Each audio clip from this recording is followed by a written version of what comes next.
ओम गण गणपते नमः। जय माँ लक्ष्मी। दोस्तों, आज मैं आपको श्रावण मास के शुक्ल पक्ष की एकादशी पुत्रदा एकादशी का महत्व सुनाने जा रही हूँ। श्रावण मास के शुक्ल पक्ष की एकादशी को पुत्रदा एकादशी कहा जाता है। इस दिन भगवान जनार्दन की श्रद्धा पूर्वक पूजा की जाती है। भक्ति पूर्वक इस व्रत को करने से सभी मनोकामनाओं की पूर्ति होती है। संतान इच्छा की रखने वालों को यह व्रत अवश्य करना चाहिए। कामदा एकादशी की कथा समाप्त होने पर धर्मराज युधिष्ठिर ने श्रावण के शुक्ल पक्ष की एकादशी के बारे में यही सब प्रश्न किए। इसके उत्तर में भगवान कृष्ण ने कहा, हे पांडुपुत्र युधिष्ठिर, श्रावण शुक्ला एकादशी का नाम पुत्रदा है। मैं इसके बारे में एक प्राचीन कथा सुनाता हूँ, जिसके पढ़ने और सुनने मात्र से वाजपेयी यज्ञ का फल प्राप्त होता है। आप ध्यान पूर्वक इस कथा को सुनिए। द्वापर युग के आरंभ में महिष्मती नगरी में महिजीत नाम का एक प्रतापी राजा राज्य करता था। उसका बहुत बड़ा राज्य था, परंतु कोई पुत्र ना होने के कारण महिजीत को राज्य सुखदायक नहीं लगता था। पुत्र प्राप्ति के लिए राजा ने अनेक दान, पुण्य, यज्ञ, हवन आदि उपाय किए, परंतु राजा को पुत्र की प्राप्ति नहीं हुई। वृद्धावस्था आती हुई देखकर राजा अपनी प्रजा के प्रतिनिधियों और विद्वान ब्राह्मणों को बुलाकर कहने लगा, हे प्रजाजनों, मैंने इस जन्म में तो कोई पाप नहीं किया है। मेरे खजाने में अन्याय से उपार्जन किया हुआ धन भी नहीं है, और ना ही मैंने कभी किसी भी देव मंदिरों, सदाग्रह अथवा ब्राह्मणों का धन छीना है। किसी दूसरे की धरोहर भी मैंने कभी नहीं ली है, और ना ही प्रजा पर अन्याय पूर्वक कोई भी कार्य किया है। मैं प्रजा का पुत्र के समान पालन करता हूँ तथा ब्राह्मणों और सन्यासियों को भरपूर दान देता हूँ। यद्यपि न्याय की रक्षा के लिए मैं अपराधियों को दंड देता हूँ, परंतु कभी भी किसी से घृणा नहीं की, सबका सम्मान करता हूँ, सज्जनों की सदा पूजा करता हूँ। इस प्रकार धर्मयुक्त राज्य करते हुए भी मेरे पुत्र नहीं हैं। इस कारण मैं अत्यंत दुख पा रहा हूँ। इसका क्या कारण है?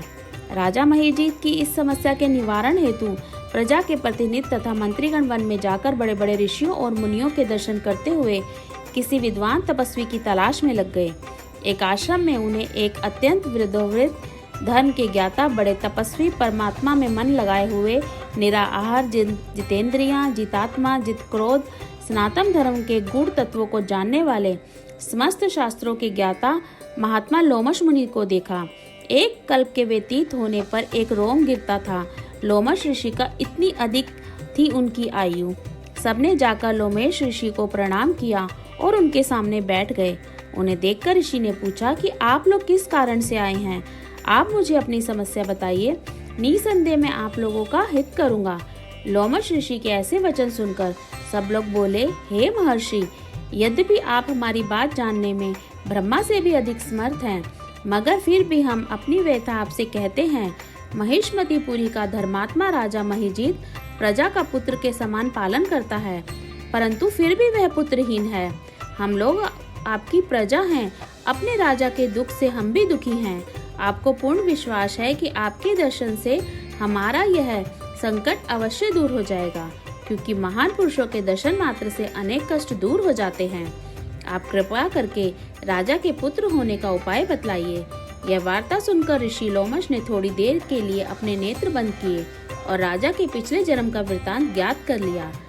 लोमेश ऋषि ने स्नेह सिक्त वाणी में कहा, हे महानुभावों, आपका राजा पूर्व जन्म में एक निर्धन वैश्य था। निर्धन होने के कारण इसने अनेक बुरे कर्म किए। वह एक गांव से दूसरे गांव व्यापार करने के लिए जाया करता था।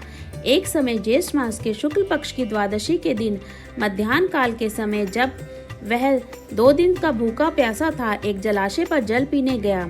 उस स्थान पर एक तत्काल ब्याई गौ जल पी रही थी। राजा ने उस प्यासी गौ को जल पीते से हटा दिया और स्वयं जल पीने लगा। इसी पाप के कारण राजा को निपुत्री होने का दुख सहना पड़ा है। एकादशी के दिन भूखा रहने से वह राजा बना, और प्यासी गौ को जल पीते से हटाने से वह पुत्रहीनता का दुख भोगना पड़ रहा है।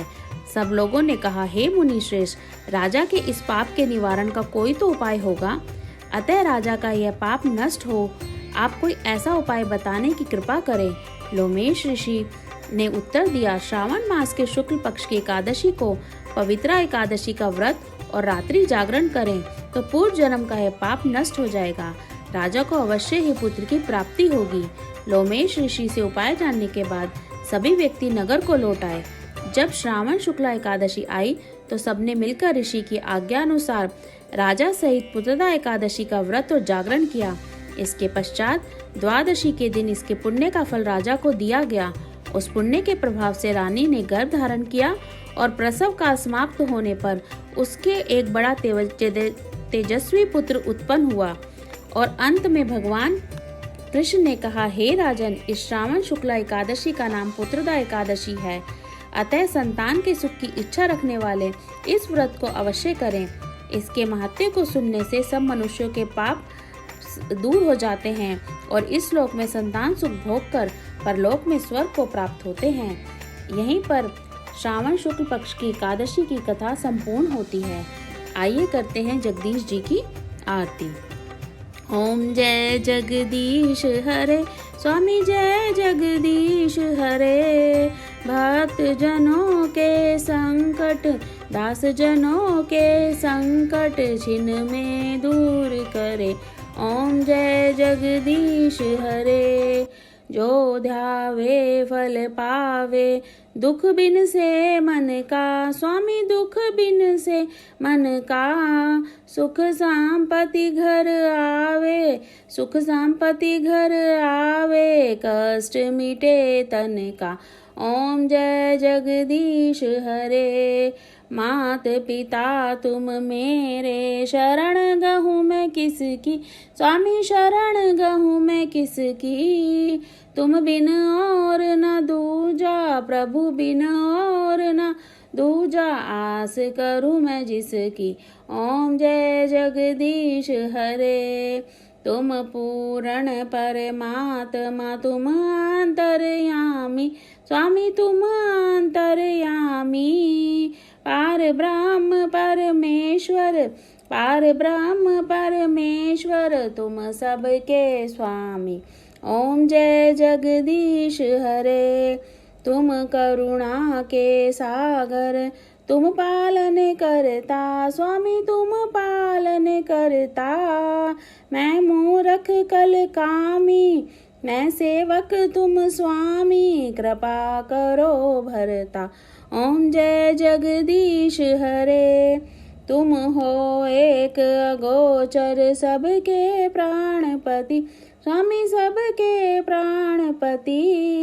किस विधि मिलूं दया मैं, किस विधि मिलूं दया मैं, तुमको मैं कुमति।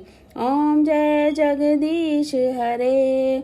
दीन बंधु दुख हरता, तुम ठाकुर मेरे, स्वामी तुम रक्षक मेरे।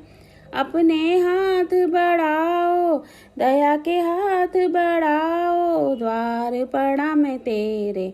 ओम जय जगदीश हरे। विषय विकार मिटाओ, पाप हरो देवा, स्वामी पाप हरो देवा। श्रद्धा भक्ति बढ़ाओ, श्रद्धा प्रेम बढ़ाओ, संतन की सेवा। ओम जय जगदीश हरे। तन मन धन सब कुछ है तेरा, स्वामी सब कुछ है तेरा।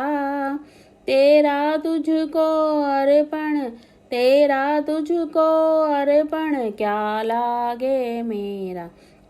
ओम जय जगदीश हरे। ओम जय जगदीश हरे, स्वामी जय जगदीश हरे।